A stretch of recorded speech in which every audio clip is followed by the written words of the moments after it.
Hey y'all, I wanted to share with you a layout that I have started working on. I want to try to show more the process of working on a layout versus just to share, but that doesn't always work out sometimes. So when it does work out, I like to show a little bit more detail about what I'm doing. This is a scan of a photo that I got from my parents. This is my mom, that's me, and that's my sister. And I kind of knew what papers I wanted to use because I had recently flipped through my scrap room kits looking for some papers for another layout, and when I saw this photo I was like, oh, I need to use that. My Mind's Eye, let's see, Gingham Foundry, and this is from 2021, and it is from a scrap room kit. I thought these colors and the style of this paper would go well with this photograph, and just to give it a little bit more of a pop so it's not so monochromatic, there is this mustardy gold color that I'm going to incorporate it in it too.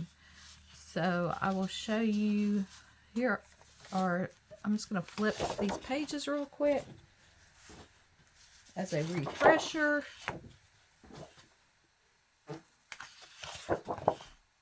So it's basically just blues, creams, and that's a duplicate, like gold. So I thought I would use this as the background.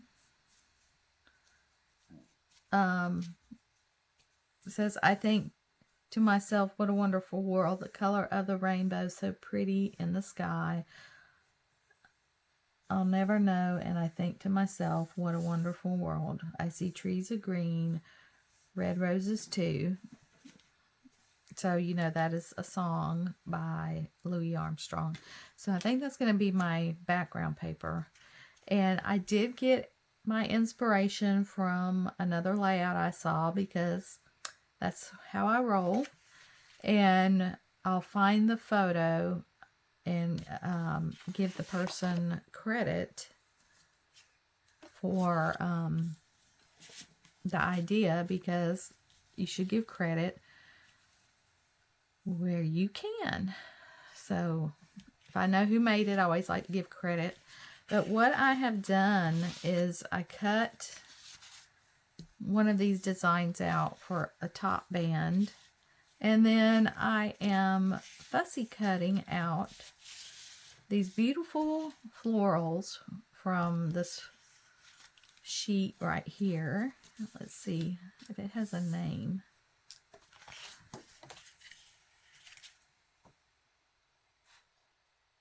Front porch. It's written very small right there. So I'm going to continue to fussy cut some of these florals out, and they will go on this layout in some sort of manner. And just to give you an idea, let me pull this out from behind here, how pretty that looks. See, this was a corner piece. And so when I fussy cut, I leave a little bit of the edge on there so it doesn't have to be perfect. And then to kind of cover up any of the little imperfections, you can ink around the edges, which I may do. But I'm going to, what do I do with the paper?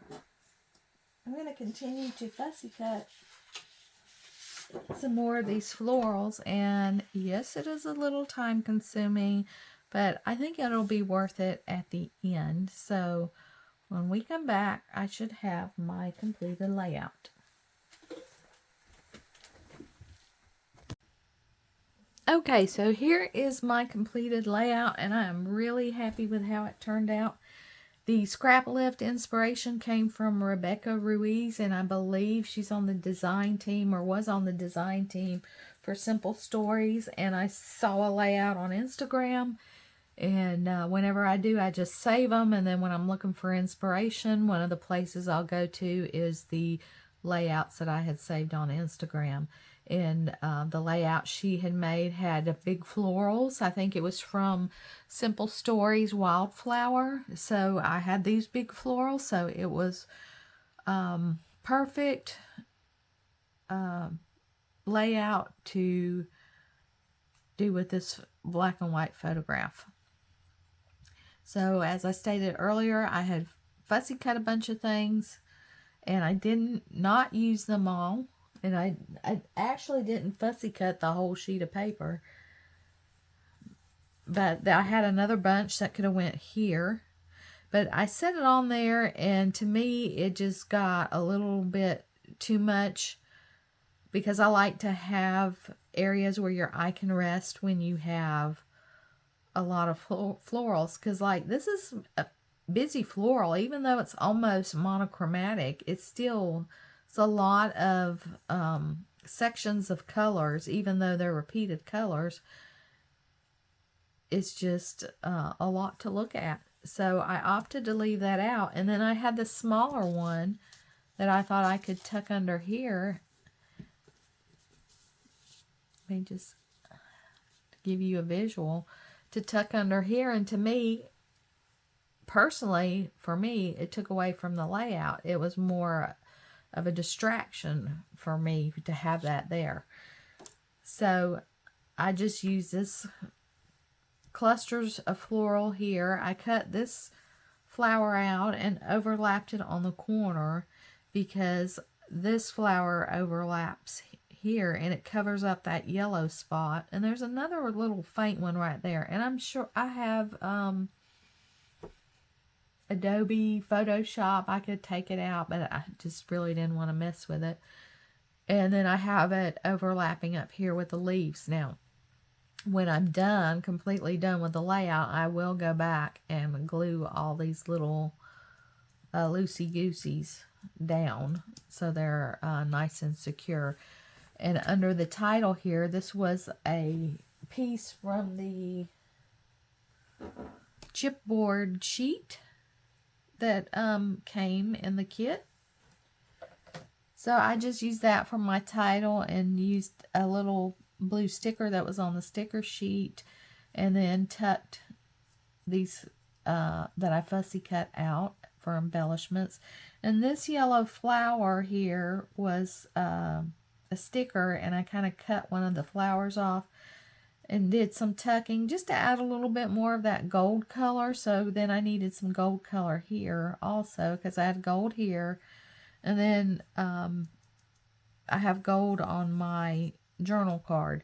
Now this journal card did not come with this kit. I believe it is from Wild Asparagus, but it's got that same color gold. So I'm going to adhere that down once I get my journaling done. So it's just slid in there right now as a placeholder.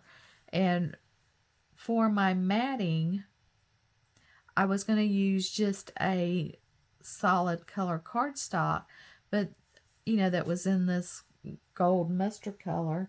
But then I got to looking at this pattern piece of paper, and I thought, well, if I could cover up the white part with my photograph, this would make a cool mat, and it fit on there perfectly.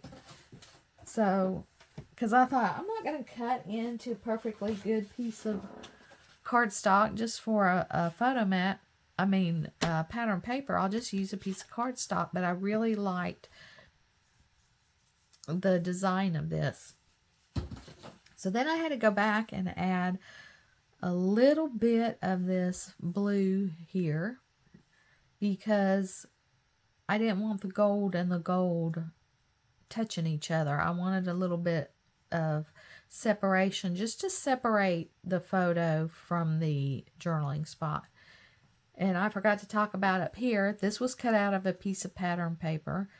This I tore, and this I tore from the pattern paper. And I actually remembered, and I was so proud of myself, because I hardly ever use my washi tape, and I have way too much washi tape to not be using my washi tape. So I had some washi tape that matched. So I ran a line of that there, and then I found this that matched the blue pattern, but I used the floral one instead, because that way a little bit of this polka dot showed through. So as far as my journaling, I haven't journaled yet because I want to just clarify a couple of things before I write my journaling. But this is in the late 60s, and my father was in the military, and he got orders to be stationed overseas, and they had no family housing available, so my dad had to go, and my mom and my sister and I waited 8 months before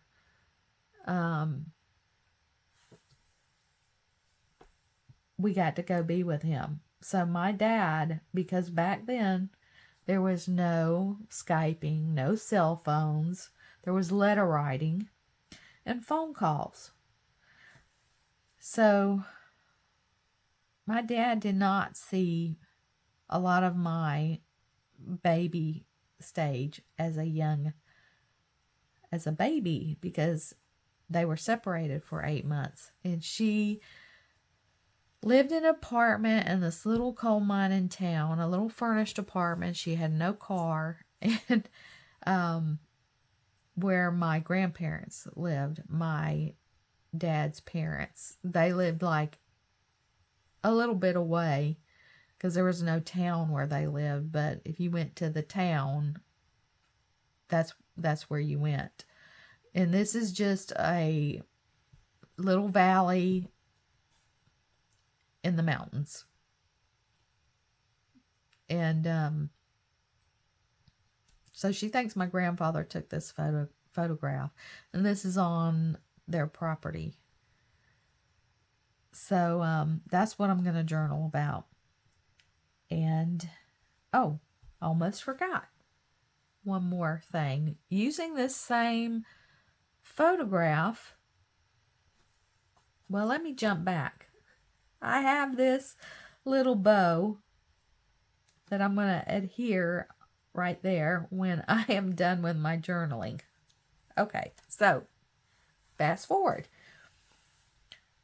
This photograph, I put somewhere else. And I have to give my friend Scylla credit for this idea, because I have these gorgeous mini albums, and this was Vicki Boutin mini album using Simple Stories. I can't think of the name of it. Indigo and something. I can't remember. It's Friday. It's Friday evening. My brain is fried from the week. I shouldn't make videos on Friday evening, but I wanted to get this done and finished and posted. But this was an album class that she did, and I made this gorgeous album, and I don't have a single photo in it, because I thought, what am I going to do with this album? And Scylla did this class also. And she had the suggestion of, why don't you put photos of you, your mom, and your sister? And I thought, that is perfect. So what I'm going to do is, when I run across a photo that I like, I'm going to add it to this album. And it will be probably all black and white photos. I'm going to make all the photos black and white. So that will be the consistency through the album. I'm not worried about journaling. I'm not worried about chronological order, because there are a variety of sizes that you put in this album of photos. So I'm not going to try to make it chronological or anything. When I run across a photo that I like, and it'll probably be a lot of older photos, I'm going to add it to this album and just set it on my coffee table, or take it to my mom's and let her set it on her coffee table for a while. And so here is that photo. So I'm so tickled about that. I tried it with the blue or the black background, but the pink really set it off, and I didn't want to trim anything off of it because I want to remember my grandparents' place, and this helps me remember that. I see a little bit of the road up there, so you had to drive down from on the other side of this road is literally a mountain edge. I mean, it's like most of it is like mountain on one side, drop off on the other. So, and I want to remember that when I see that. And that could be a willow tree. My grandfather had a lot of willow trees in his front property, and I want to do a layout about that with lightning bugs and willow trees. But anyway, I didn't want to cut this photo down any because this background, excuse me, this background means something to me. It may not mean anything to anybody else. Well, if anybody else sees it outside of my family, it's not really going to mean anything to them, but it means something to me. So that is my plans for this album, because it is gorgeous and I don't want it sitting on a shelf empty. I want photographs in it. So it will fill up over time. It's not going to be something that I'm going to sit down and purposefully do. It's just when I run across a photo I like, it's going to go in here. So that is it. Thanks for watching, and we'll see you next time. Bye.